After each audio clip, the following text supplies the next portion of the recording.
Imagine a child full of potential, bright-eyed and hopeful, playing in a neighborhood where every corner holds a memory. Now picture that same child suddenly pulled into a nightmare, falsely accused of a crime so serious that his entire future hangs by a thread. In today's world, we hear stories like these, and too often we think, it could never happen to me. But what if I told you about a case so shocking, so deeply unjust, that it forces us all to confront uncomfortable truths? A man consumed by hatred plants drugs in the bag of an innocent black child, thinking he could destroy a life with one cruel act. But what happens next? It will leave you speechless. But before we dive into the story, comment below where you're watching from today. And if you enjoy stories with unexpected twists and life-changing moments, don't forget to subscribe to the channel. Jake and Ethan had been inseparable since childhood, and the neighborhood basketball court was their sanctuary. It was a sunny afternoon, and the weather seemed perfect for yet another game between friends. Jake, with his charismatic personality and impressive basketball skills, moved with a confidence that caught everyone's attention. Ethan, more observant and strategic, followed the pace of the game, admiring the way Jake dominated the court. Between laughter and challenges, their friendship grew stronger with each play. But what they didn't know was that this seemingly ordinary afternoon was about to turn into a nightmare that would change their lives forever. Not far from the court, a figure was watching them closely. Brandon Harris, a middle-aged man who lived in one of the nearby houses, glared at the boys with narrowed eyes full of disdain. For him, seeing Jake and Ethan, two young black men, enjoying themselves so freely was something that deeply disturbed him.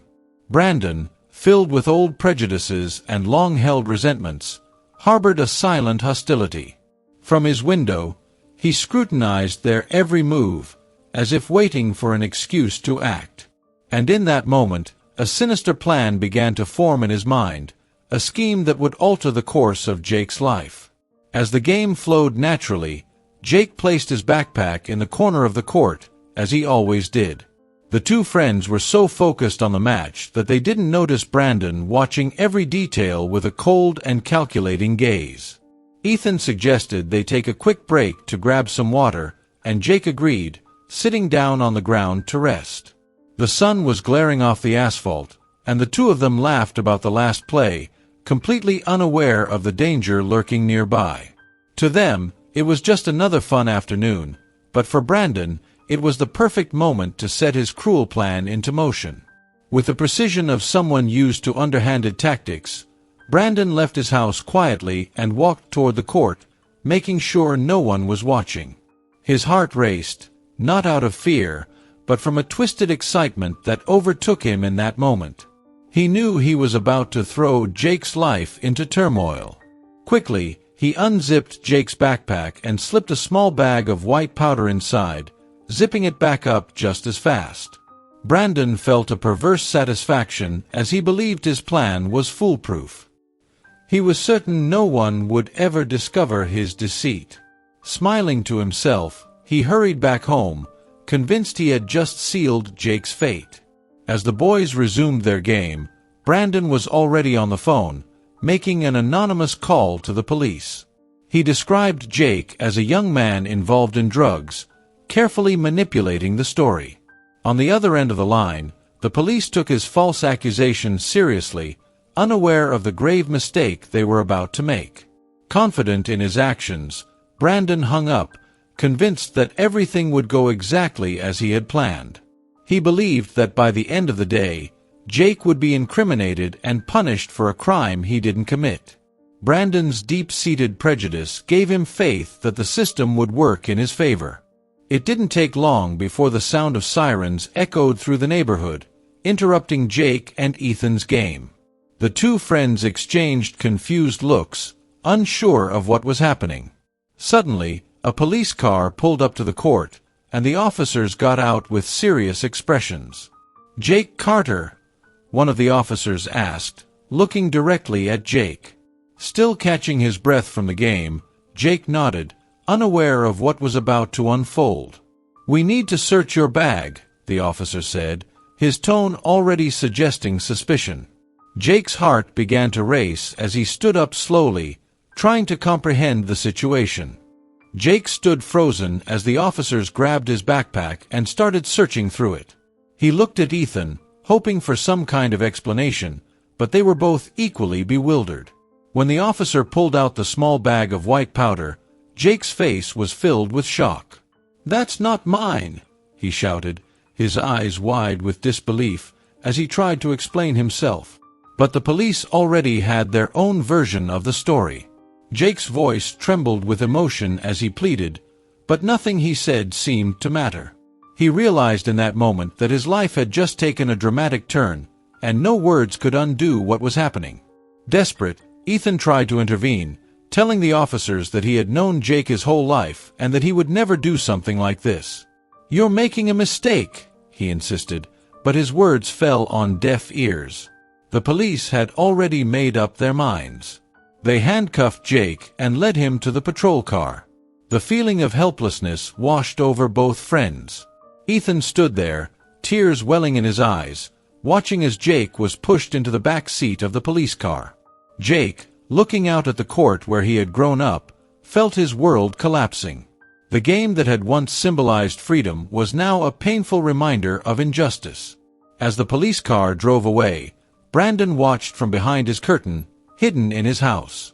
His plan had worked, and he felt a twisted sense of accomplishment watching Jake get taken away. To Brandon, justice had been served, albeit through his own distorted lens of prejudice. Meanwhile, Jake could only think about how he would prove his innocence. Anger and despair welled up inside him, but most of all, there was a sense of overwhelming injustice. Ethan, still standing on the court, knew something was horribly wrong. In that moment, he made a decision.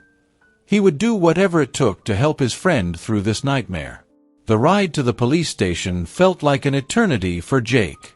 Every minute, he replayed the events in his head, wondering how things had gone so wrong, feeling betrayed by a world that had turned against him. He had never imagined being the target of such a cruel setup. At the station, the officers questioned him relentlessly, treating him as guilty before any investigation even began. Jake, with a steady voice, repeated over and over, "Those drugs aren't mine."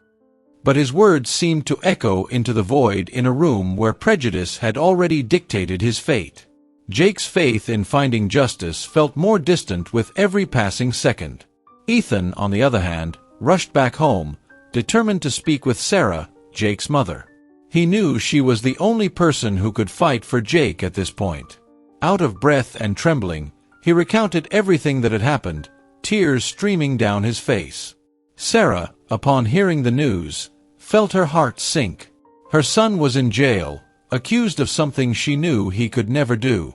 The overwhelming emotion she felt quickly transformed into a fierce resolve. Sarah knew this was the beginning of a battle against a system that wasn't always fair, but she was determined to fight for her son until the end. Brandon Harris had been planning this setup for a while, but that day, everything fell perfectly into place. He knew that Jake and Ethan played basketball on that court almost every afternoon, and he had been waiting for the right moment. As a man consumed by his prejudices, Brandon had long resented seeing the two friends enjoy themselves without a care. Watching from his window, he had already decided that Jake, with his bright smile and confident demeanor, needed to be taught a lesson.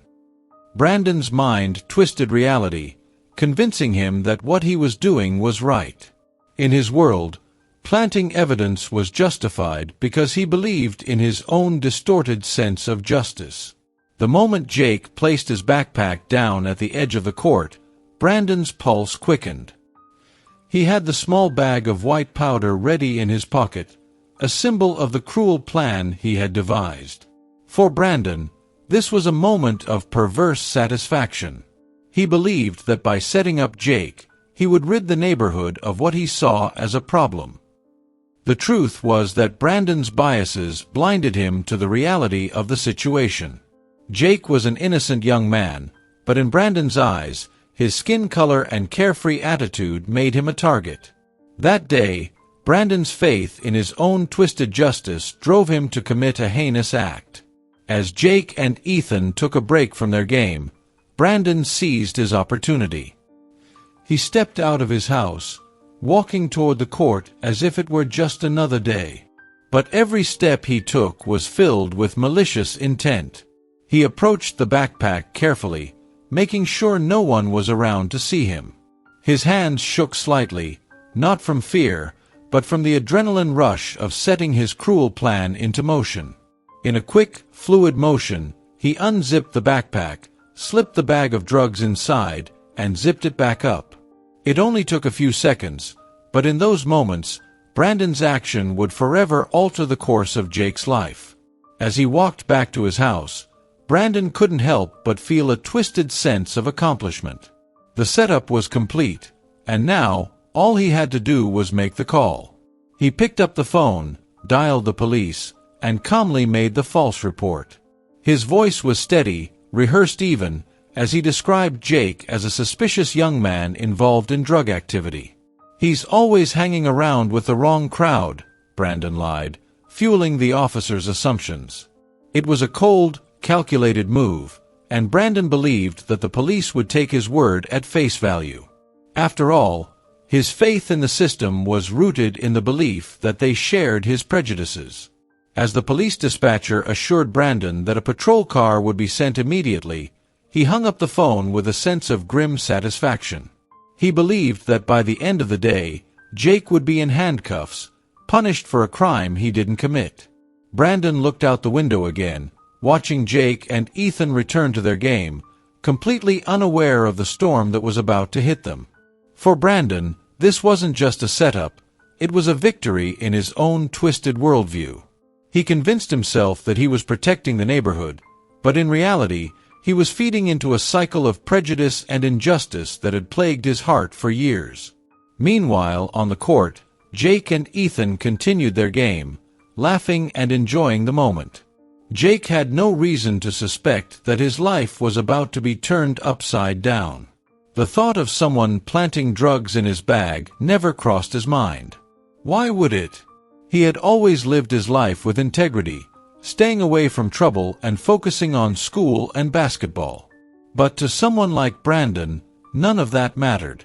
All that mattered was his distorted perception, which saw Jake as a threat simply because of the color of his skin.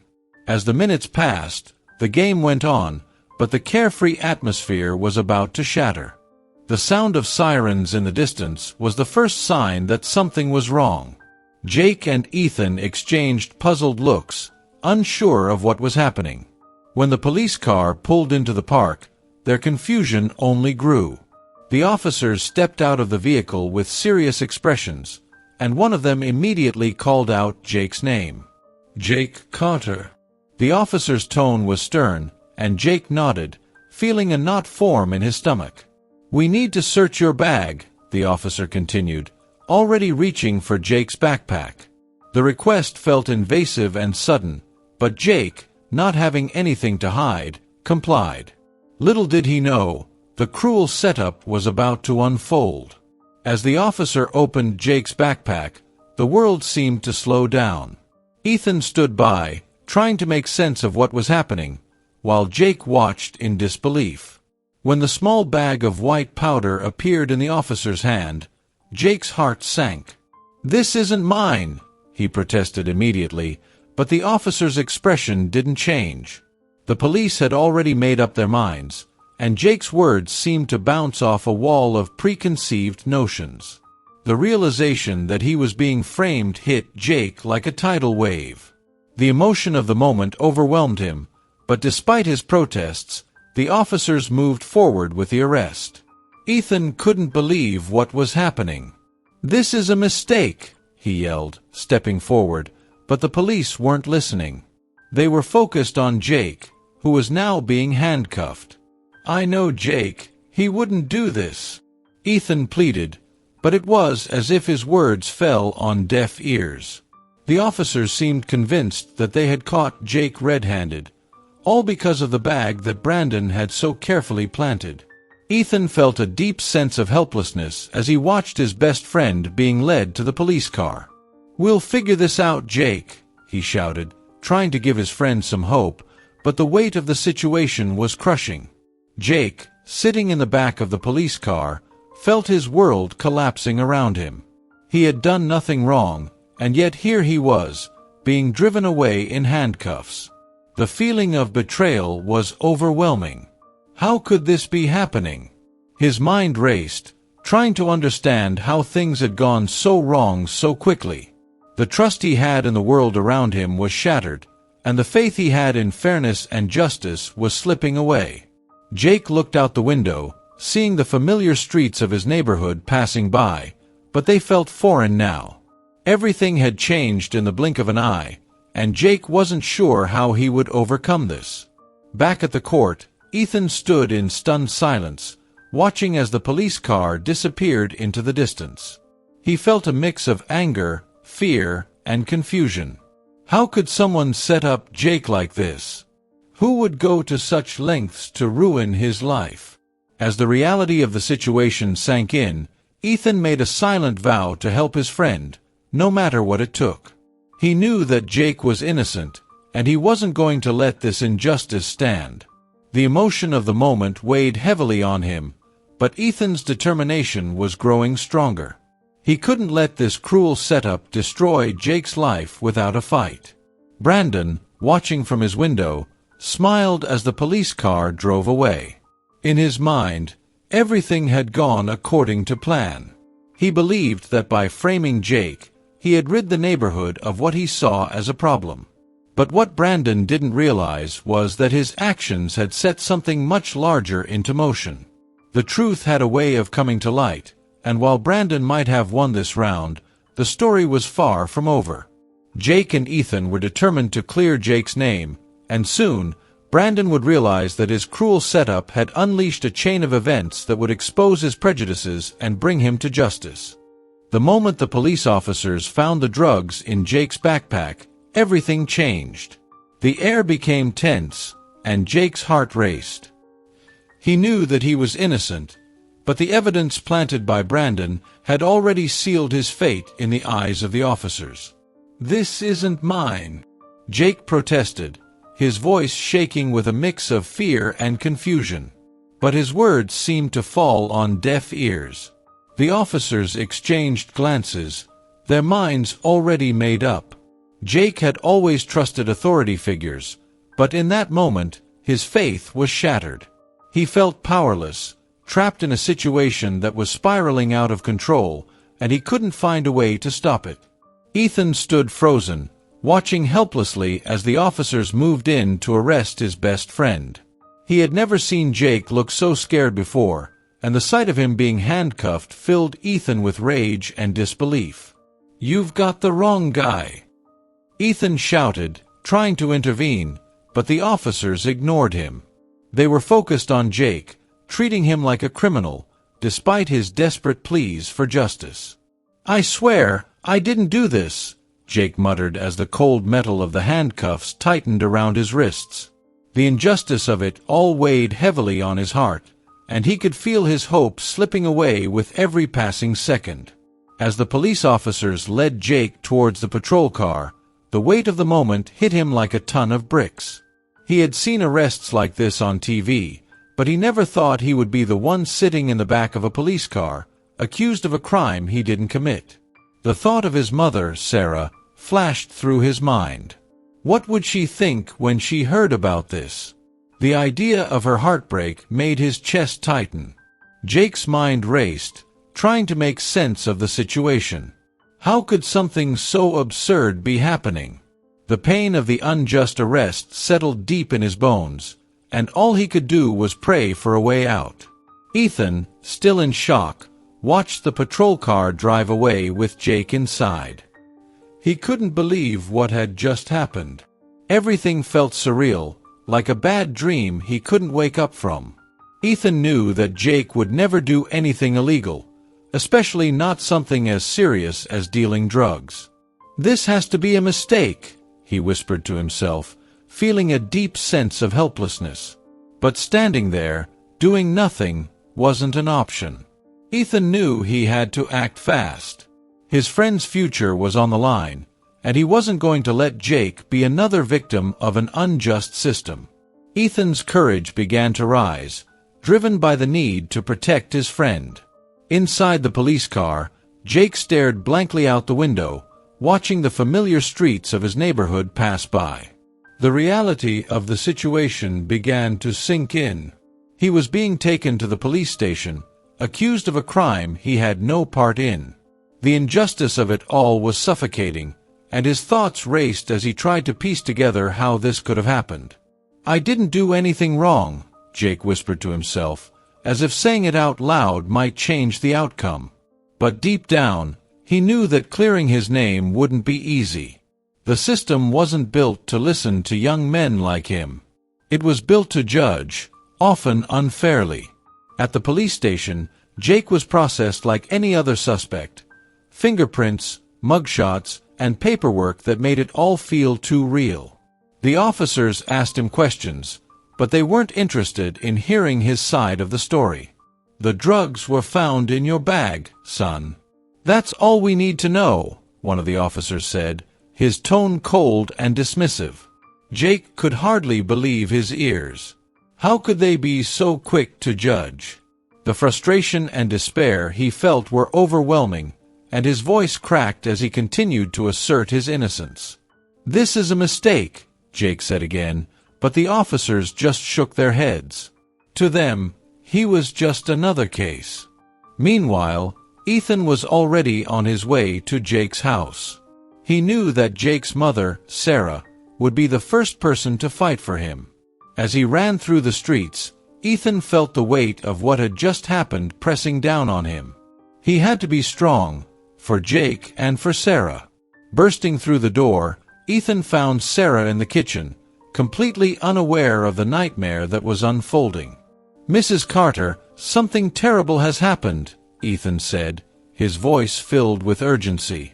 Sarah turned to face him, concern already creeping into her eyes. The moment he explained the situation, her face paled. "They've arrested Jake," Ethan whispered, barely able to say the words. Sarah's heart sank as she listened to Ethan's account of what had happened. Her mind struggled to process the information. Jake, her son, had been arrested for drug possession. The very idea was absurd. She knew Jake better than anyone. He was a good boy, focused on his studies and basketball, always staying out of trouble. This couldn't be real. But as Ethan continued to explain the details, Sarah felt a deep rage and sorrow building inside her. She knew that the world wasn't always fair, especially to young black men like Jake. But this was an unimaginable injustice. And in that moment, she made a decision. She would fight tooth and nail to prove her son's innocence. At the police station, Jake sat in a holding cell, his mind still reeling from the events of the day. He replayed everything over and over again in his head, searching for some clue, some explanation for how things had gone so wrong. The emotions churned inside him: fear, anger, confusion, but most of all, a deep sense of betrayal. He had always believed in fairness, in justice, but now those beliefs were being ripped apart. Jake had never felt so alone, sitting there behind bars for something he didn't do. The reality of the unjust arrest weighed heavily on him, and he began to wonder if he would ever be able to clear his name. Back at home, Sarah's mind was already racing, thinking of the next steps she needed to take. She wasn't going to sit idly by and let the system swallow her son whole. "We need a lawyer," she said firmly, looking at Ethan, who nodded in agreement. Sarah had seen too many stories of young men like Jake being railroaded by the justice system, and she refused to let that happen to her son.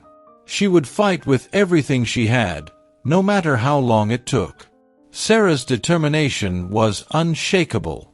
She had always taught Jake to stand up for what was right, and now she would stand up for him, even if the odds were stacked against them. Ethan stayed by Sarah's side as she made calls, reaching out to anyone who could help. Her voice was calm but firm, a mother on a mission. "My son is innocent, And I need someone who believes in him as much as I do, she said to each person she spoke to. Ethan watched in awe as Sarah transformed from a mother filled with sorrow to a warrior ready to take on the system. She wasn't going to let Jake become just another statistic. The fight had only just begun, but already, Sarah's perseverance and courage were inspiring. Ethan knew that with her leading the charge, they had a chance, no matter how slim it seemed. As the night wore on, Sarah and Ethan gathered all the information they could. They contacted a lawyer, someone who had experience with cases like Jake's, and started planning their defense. Sarah's emotions were raw, but her resolve was stronger than ever. She knew that the road ahead would be long and difficult, but for her son, she would face any challenge. The unjust arrest had been a blow, but Sarah was ready to fight back. "We're going to get you out of this, Jake," she whispered to herself, as if sending a message to her son. And deep down, she believed it. The truth would come to light, no matter what. Sarah had always been a pillar of strength for her son, but this time, her determination was driven by a deeper force. From the moment she heard about Jake's arrest, her mind was set. She would do whatever it took to clear his name. The idea that her son, a boy with such promise and potential, could be caught in the web of a cruel setup ignited a fire within her. She knew the challenges that young black men like Jake faced in a system that often judged them unfairly, and she wasn't about to let her son become another victim of that injustice. As a mother, her love and faith in Jake gave her the courage to fight. That night, Sarah barely slept. She paced around the living room, thinking about the next steps, her mind racing with possibilities. Her heart ached, knowing that Jake was sitting in a cold cell, confused and scared. But she couldn't let emotion take over. She needed to be strong. "I need to find someone who believes in him," she thought to herself, already planning to contact lawyers first thing in the morning. The determination to fight for her son's future was stronger than any fear she felt. Her perseverance had always been a defining trait, and now it was time to channel that energy into this battle. Sarah knew that clearing Jake's name would require more than just a good lawyer. She needed evidence, witnesses, and a strategy that could expose the truth. As the hours passed, she started thinking about Brandon Harris, the man she believed was responsible for framing her son. There had been rumors about him in the neighborhood, whispers of his prejudices, his dislike for the younger generation, particularly those like Jake and Ethan. He has to be involved, Sarah thought, her mind connecting the dots. She felt a surge of hope, knowing that the truth was out there, waiting to be uncovered. But the road to that truth would not be easy. The next morning, Sarah made her first call to a lawyer. Her voice was steady, but underneath it was a mother desperate to protect her child.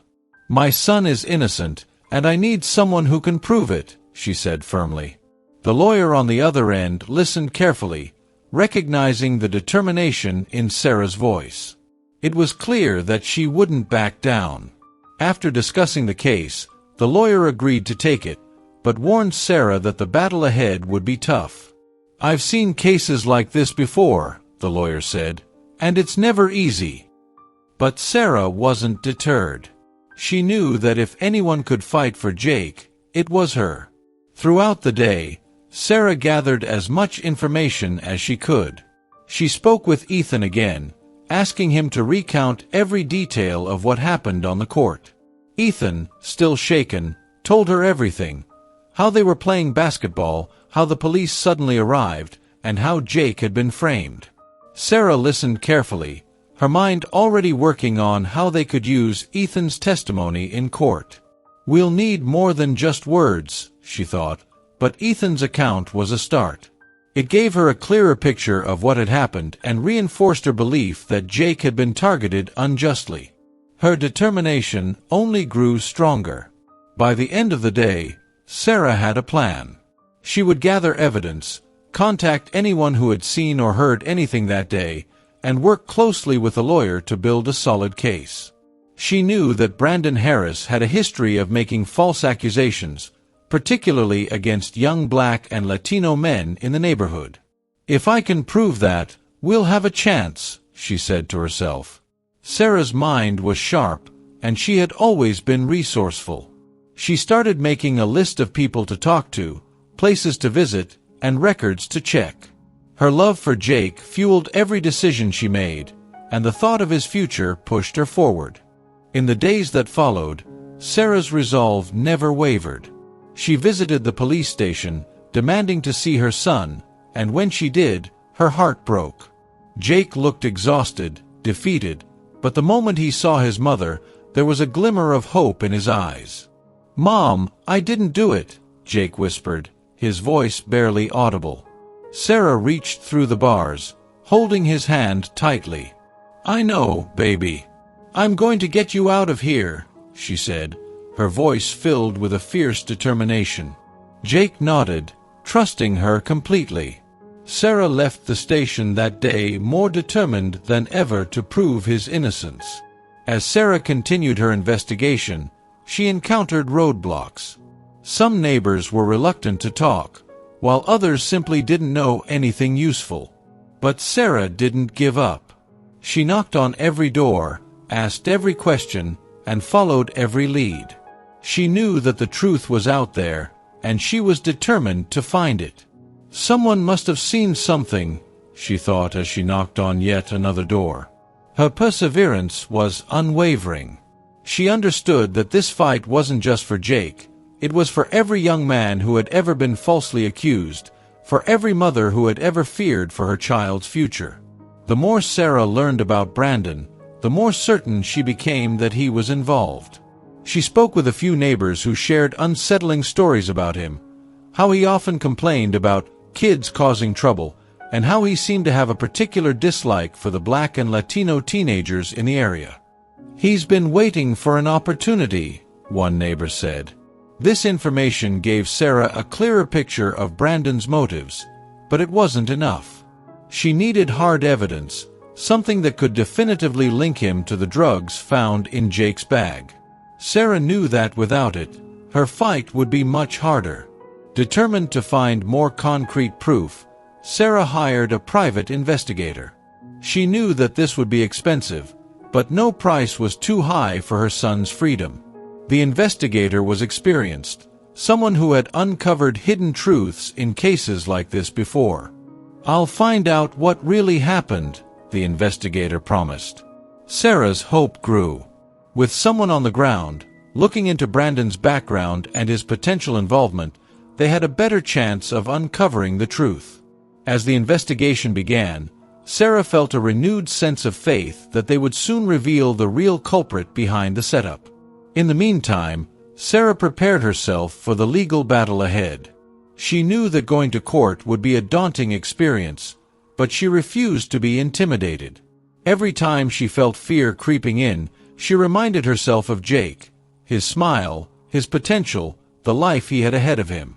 "I'm doing this for him," she whispered to herself whenever doubt tried to take hold. Sarah read legal documents, spoke with her lawyer daily, and made sure she was ready for anything the prosecution might throw at them.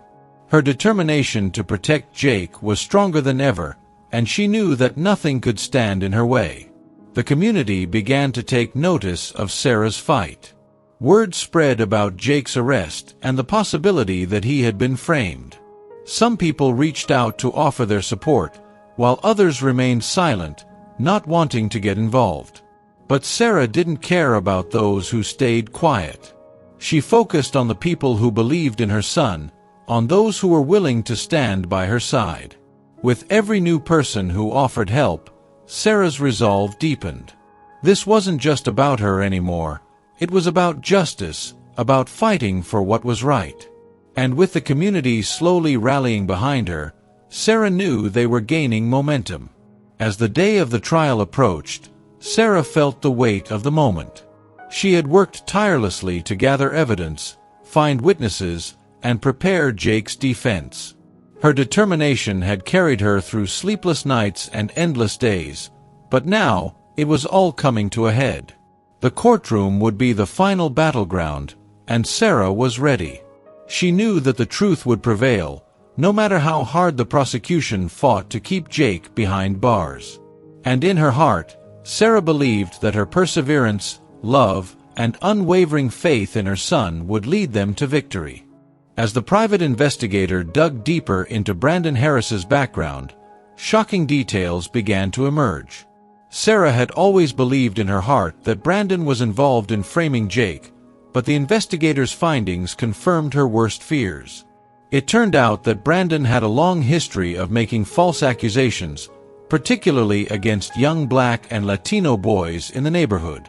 The investigator found records of past complaints that had been quietly dismissed, incidents where Brandon had tried to incriminate others for minor offenses. But now, Sarah had the evidence she needed to connect him directly to Jake's case. The truth was beginning to surface, and it brought a sense of hope. The investigator also uncovered something even more alarming. Brandon wasn't acting alone. He had been part of a small, covert network of neighbors who believed in taking matters into their own hands when it came to policing their community. These individuals, including a few retired police officers, had been working together, using their influence to manipulate situations and target young men of color. Sarah's heart raced when she heard this. The situation was far worse than she had imagined. It wasn't just Brandon's personal vendetta, it was part of a larger, systemic problem. But knowing the scope of the issue only strengthened her resolve to fight for justice. Sarah shared these findings with her lawyer, who immediately knew that they had stumbled upon something powerful. If we can prove this in court, we could not only clear Jake's name, but expose the corruption that's been festering in this neighborhood for years, the lawyer said, his voice filled with urgency. Sarah nodded, feeling a surge of energy. This wasn't just about Jake anymore. This was about shining a light on the prejudice and corruption that had gone unchecked for too long. The truth was out there, and now they had the tools to reveal it. But the battle was far from over. They had to be careful with how they presented their case. Jake, still in jail, was unaware of the full extent of what was happening on the outside. He had faith in his mother and in the fight she was leading, but he couldn't shake the feeling of despair that came with being locked up for something he didn't do. Every day felt like an eternity. The injustice of it all weighed heavily on him, and he spent most nights lying awake, replaying the events of that fateful day on the basketball court. "Why me?" he often whispered to himself in the dark. But deep down, Jake knew that he wasn't alone. He trusted that his mother's perseverance would uncover the truth and set him free. Meanwhile, the investigator continued to follow Brandon, watching his every move. One day, Brandon was seen meeting with some of the other members of his vigilante group at a local coffee shop. The investigator, always careful, discreetly took photos and recorded their conversation from a distance. What he captured shocked even him. Brandon and his associates openly discussed how they had been monitoring Jake and other boys in the neighborhood for months, waiting for the right moment to teach them a lesson. It was all there: admissions of guilt, conspiracies to frame innocent kids, and a blatant disregard for the law. This was the smoking gun they had been looking for. When Sarah received the recordings, she couldn't believe her ears. It was as if all the pieces of the puzzle were finally falling into place. Brandon and his group had been targeting Jake from the start, simply because they didn't like the idea of young black men having fun and living freely in their community.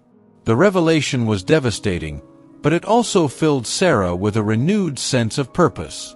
She knew that they now had the evidence to not only clear Jake's name, but to hold Brandon and his group accountable for their actions. The truth, once hidden in the shadows, was finally coming to light. The next step was to present this evidence to the court. Sarah's lawyer carefully organized the recordings, the photos, and the testimonies from witnesses who had seen Brandon near the basketball court on the day Jake was arrested. They would have to be strategic in how they presented the case, making sure that every detail was clear and undeniable. The goal wasn't just to prove Jake's innocence, It was to expose the entire web of corruption that had ensnared him. Sarah knew that they were going up against powerful people, but she believed in the strength of the truth. And with each new piece of evidence, her confidence grew. As the trial date approached, news of the case began to spread throughout the community. People were talking about the revelations, about Brandon's involvement, and about the corrupt network that had been quietly operating for years. Some neighbors were shocked, while others, particularly those who had experienced similar injustices, were not surprised at all. For many, Jake's case became a symbol of a larger struggle for justice. Sarah's fight had sparked conversations about prejudice, race, and power in the neighborhood. The community was beginning to rally around Jake, and the growing support gave Sarah even more strength as the trial loomed ahead. On the day of the trial, the courtroom was packed. People from all corners of the neighborhood had come to witness what would undoubtedly be a pivotal moment.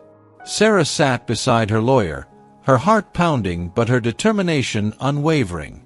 Jake was brought in, looking nervous but relieved to see his mother there. As the trial began, the prosecution presented their case, but it was clear that their arguments were weak.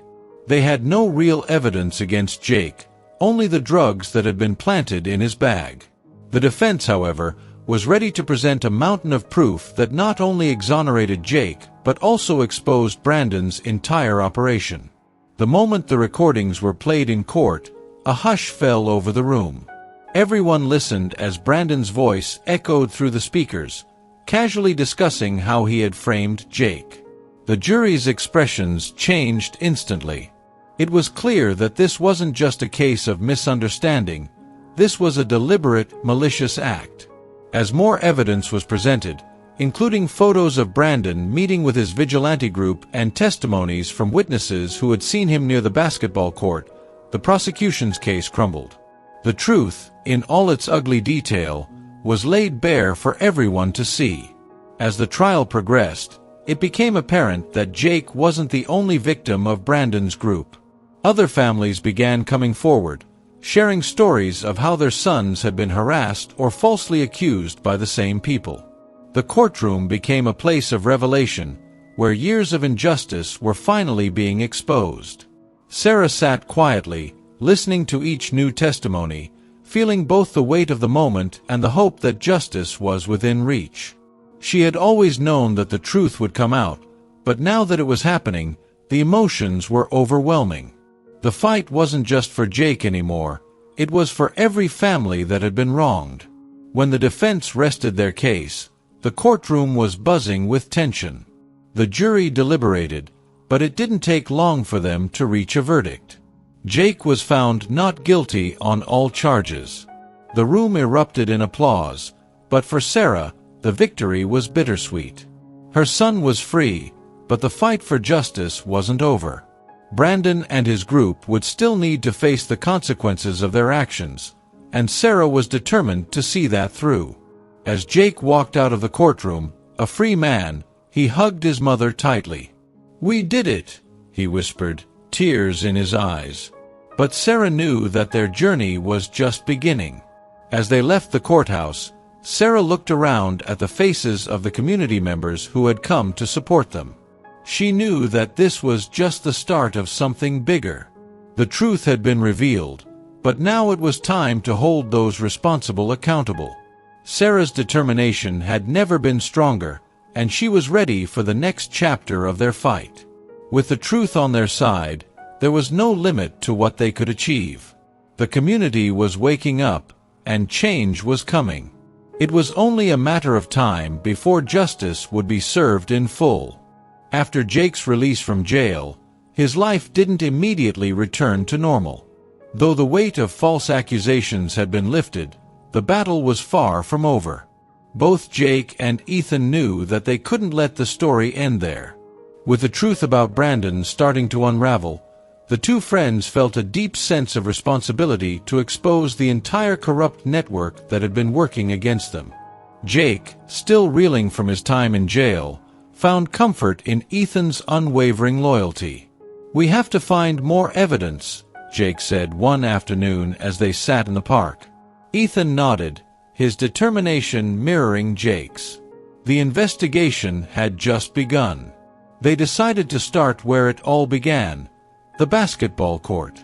The place that once held memories of carefree afternoons now symbolized the turning point in their lives. As they stood on the court, the scene of Jake's arrest replayed in their minds. "There has to be something we missed," Ethan said, pacing back and forth. They began asking around, speaking to people who were in the park that day. A few locals remembered seeing a man loitering near the court just before the police arrived. One older man mentioned that he had seen Brandon acting suspiciously around Jake's backpack. It wasn't much, but it was a lead. The boys also noticed that there were security cameras installed near some of the nearby buildings. "Maybe the cameras caught something," Jake suggested. They knew that obtaining the footage wouldn't be easy, but it could be the key to proving what really happened. They started asking around, visiting local stores and apartment buildings, trying to get access to any surveillance footage from the day of Jake's arrest. After several rejections, they finally found a small convenience store with a camera that overlooked part of the court. The store owner, an elderly man with a kind smile, agreed to let them review the footage. "I knew something wasn't right that day," he said quietly.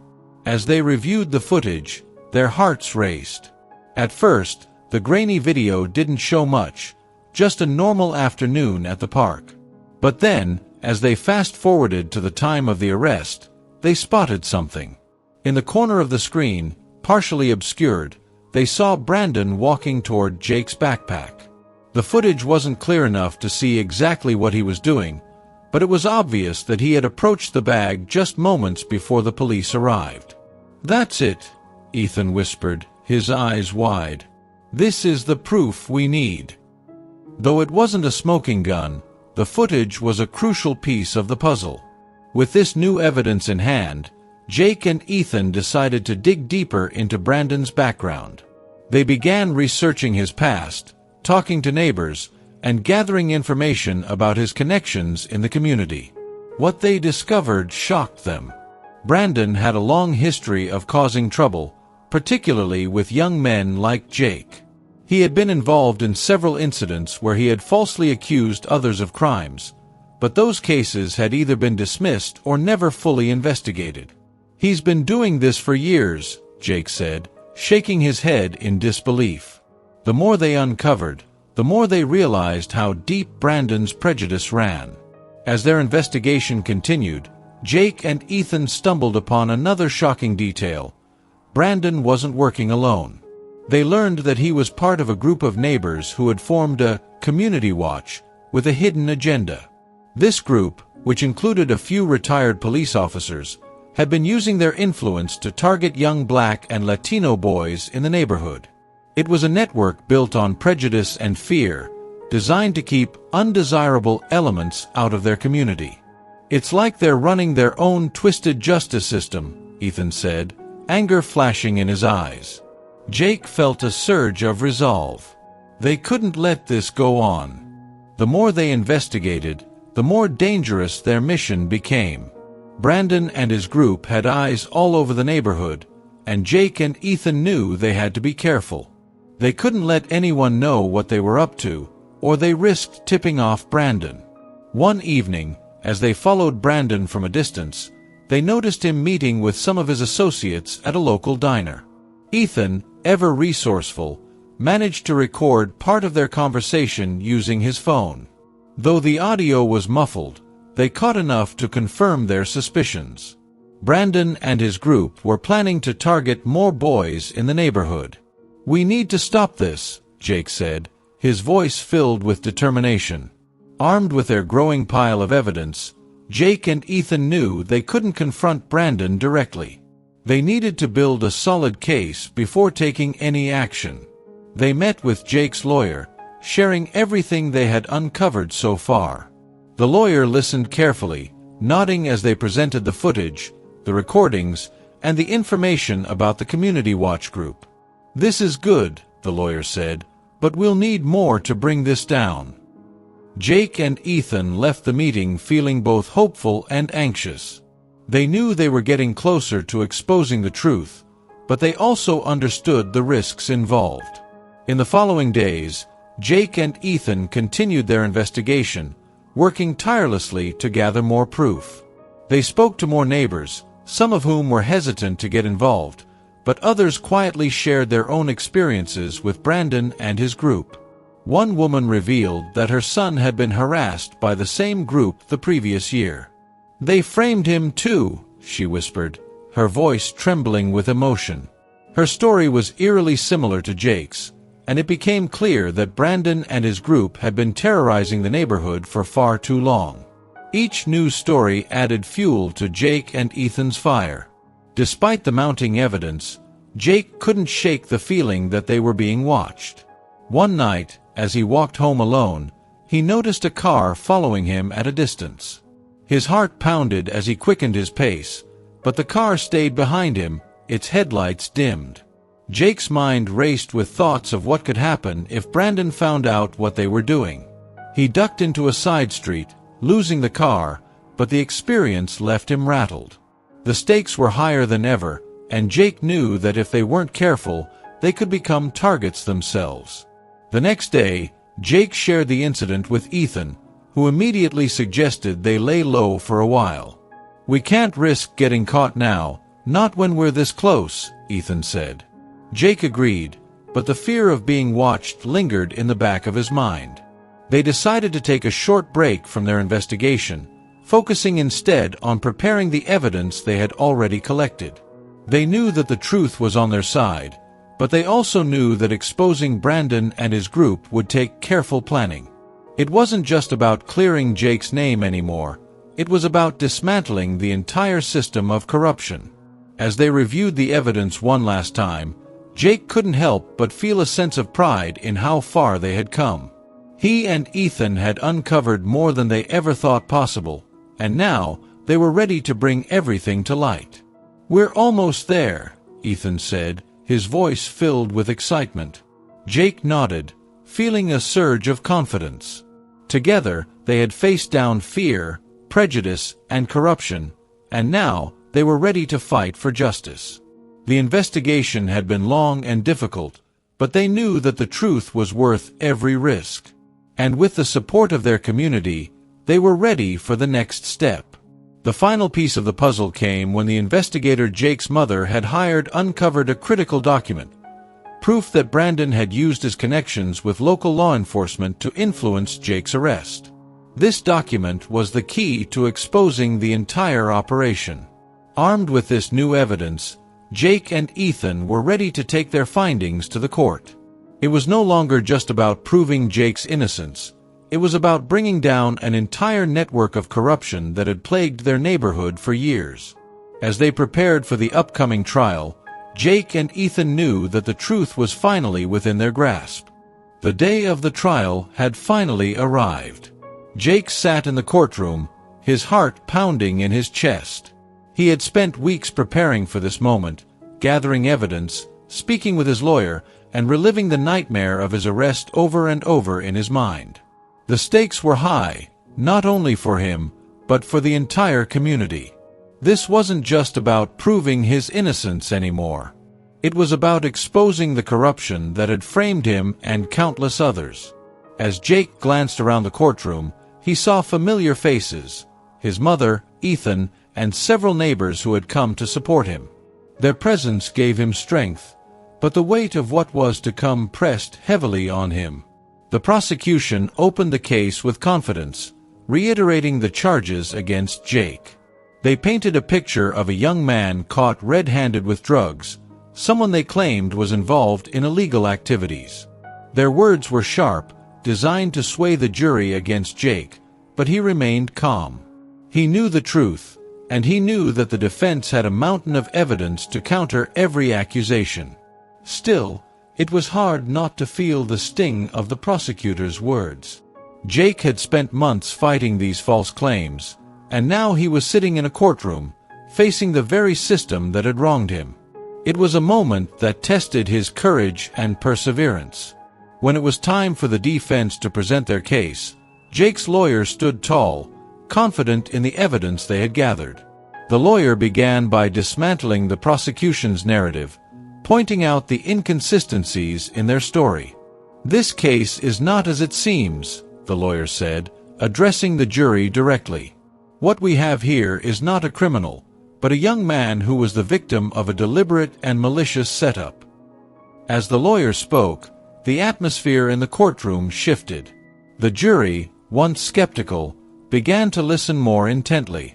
The defense had their attention, and they were about to reveal the truth that had been hidden for so long.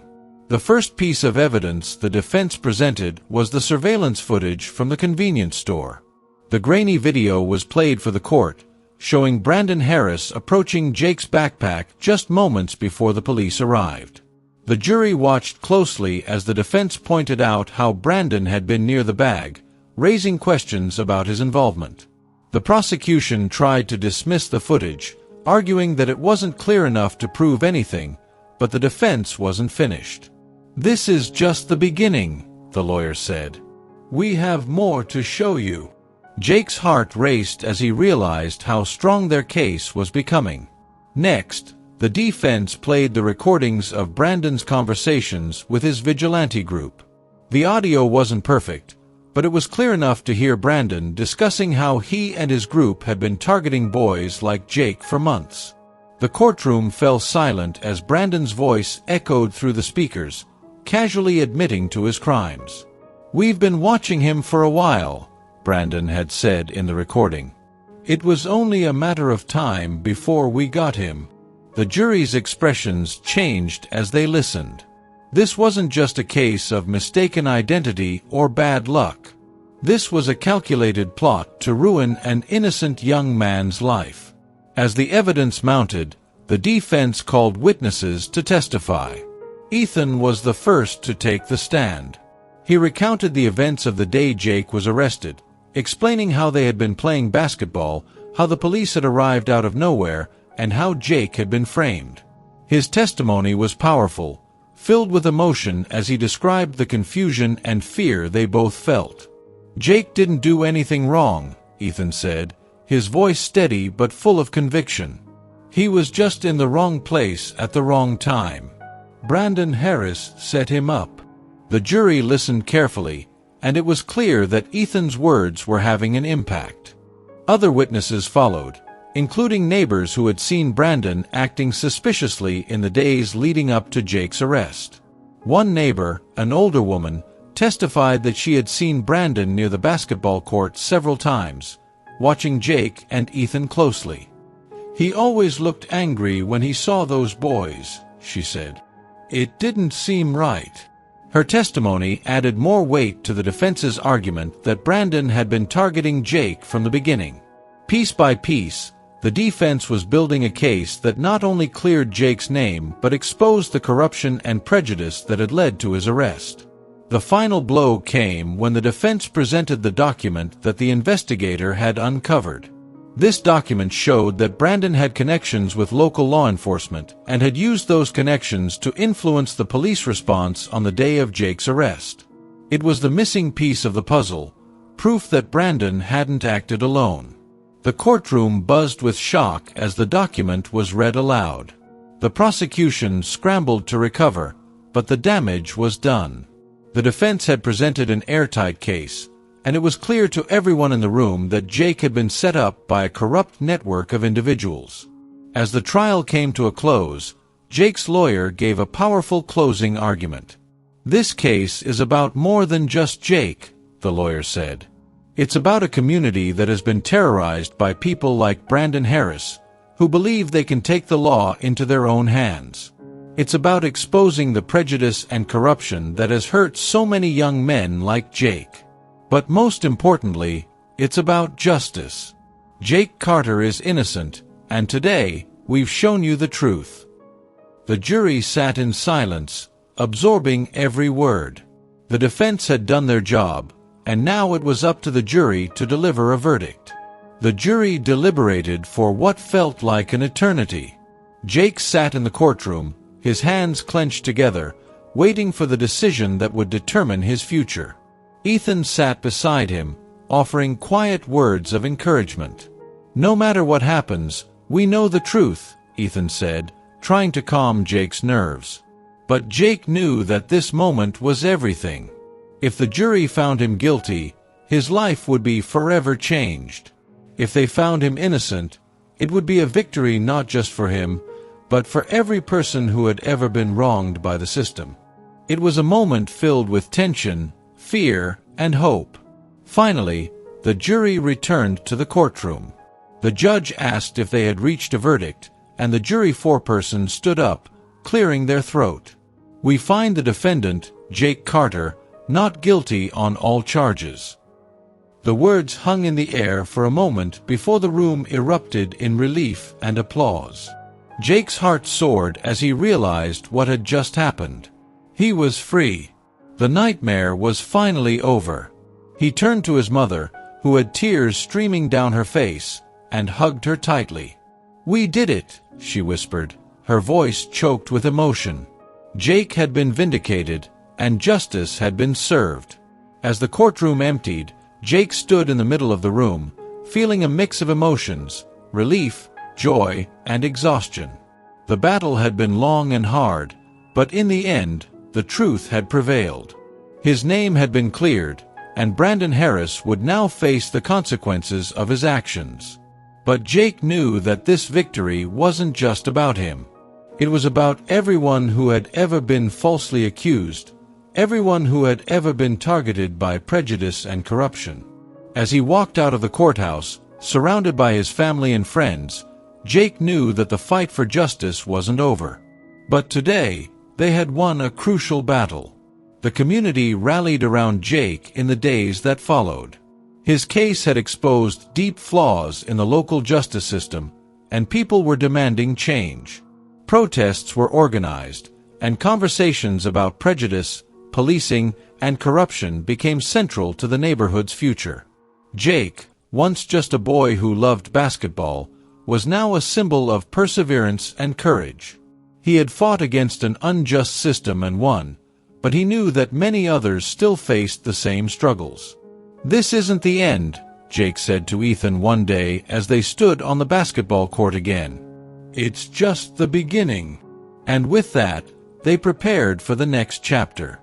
Jake's victory in court wasn't just a personal triumph, it was a turning point for the entire community.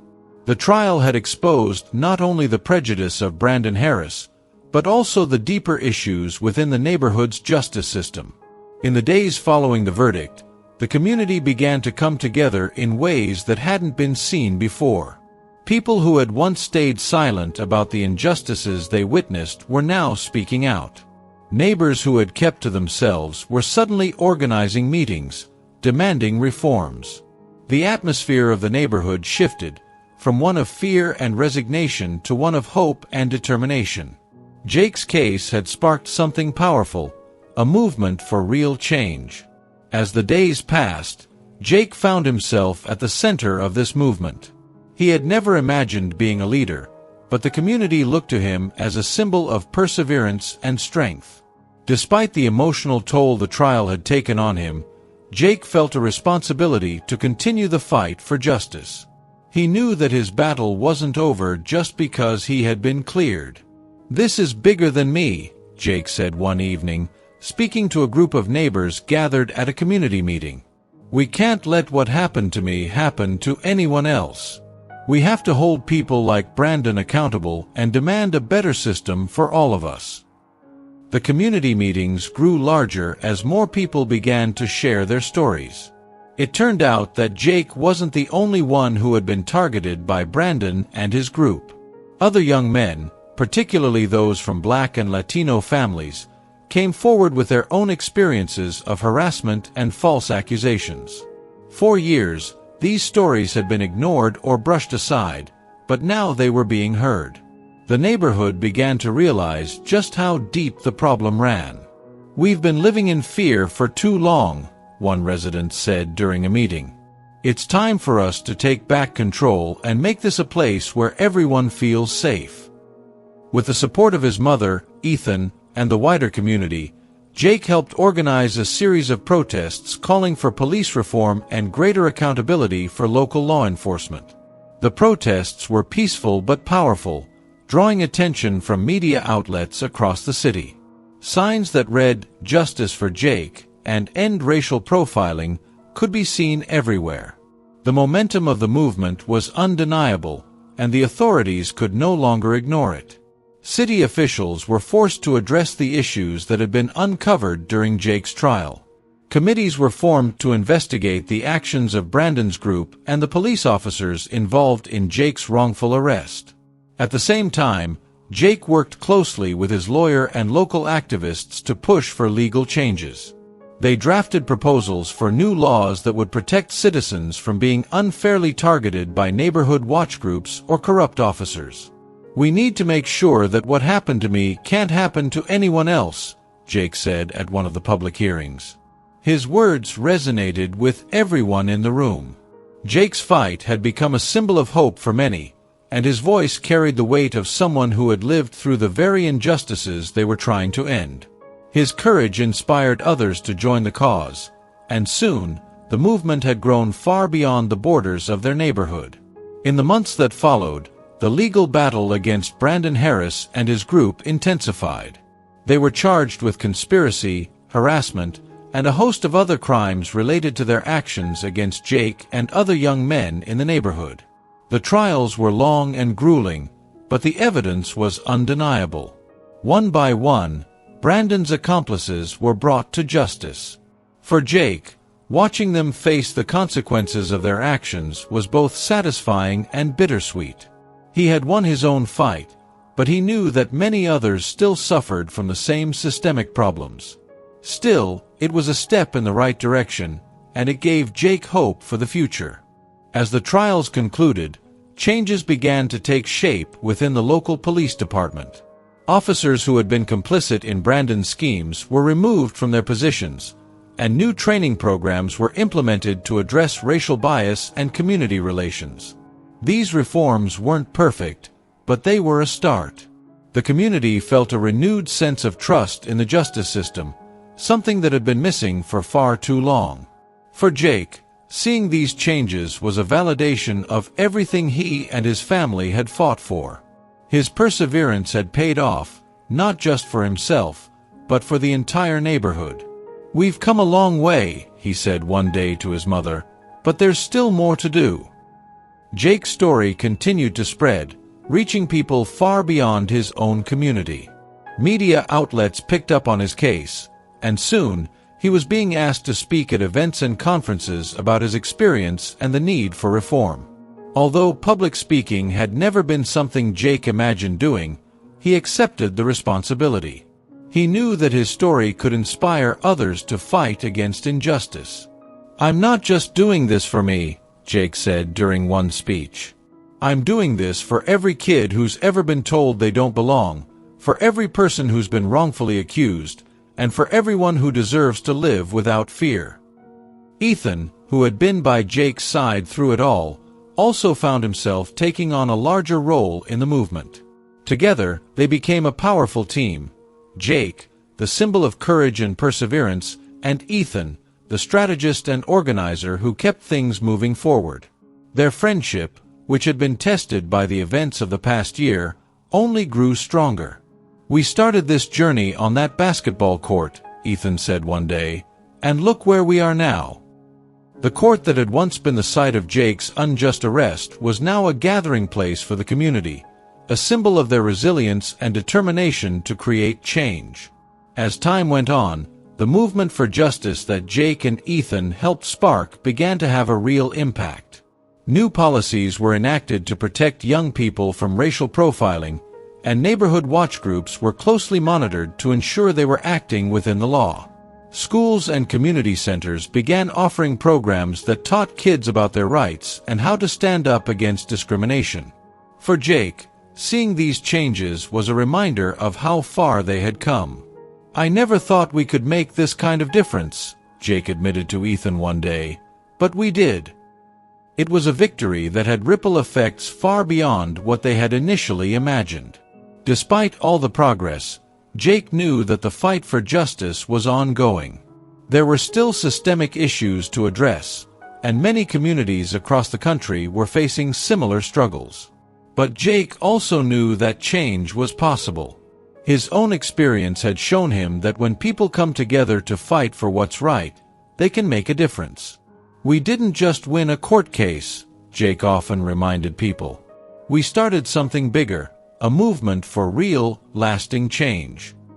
And as the community continued to grow stronger, Jake felt a deep sense of pride in what they had accomplished together. In the end, Jake's journey from being wrongfully accused to becoming a leader in the fight for justice was a testament to the power of perseverance, hope, and community. His story inspired others to stand up for themselves and their rights, and it reminded everyone that no matter how dark the situation may seem, there is always hope for change. As Jake stood on the basketball court one evening, watching kids play, he felt a deep sense of peace. The same place where his nightmare had begun was now a symbol of victory and change. "We did it," Jake said softly to himself, knowing that the fight for justice would continue, but that they had won an important battle. Now that you've heard this incredible story, ask yourself, what would you do if someone you loved was wrongfully accused? How far would you go to fight for justice? Jake's story is a powerful reminder that we can all make a difference, even when the odds seem impossible. But here's the real question: are you willing to take action in your own life? Whether it's standing up for what's right, challenging unfair systems, or simply offering support to those in need, every step you take matters. Change doesn't happen overnight, but it begins with one courageous decision at a time. So, what will your next move be? Are you ready to be part of something bigger, to push back against prejudice and fight for a fairer world? I want to hear from you in the comments below. Tell me how this story inspired you, and what changes you want to see in the world. And if you're serious about making a difference, don't forget to subscribe and hit the notification bell. Together, we'll keep exploring these important issues, and you'll be part of a growing community that's committed to learning, growing, and pushing for real change. Don't miss out on the next video. It could be the spark that lights your path to a better future.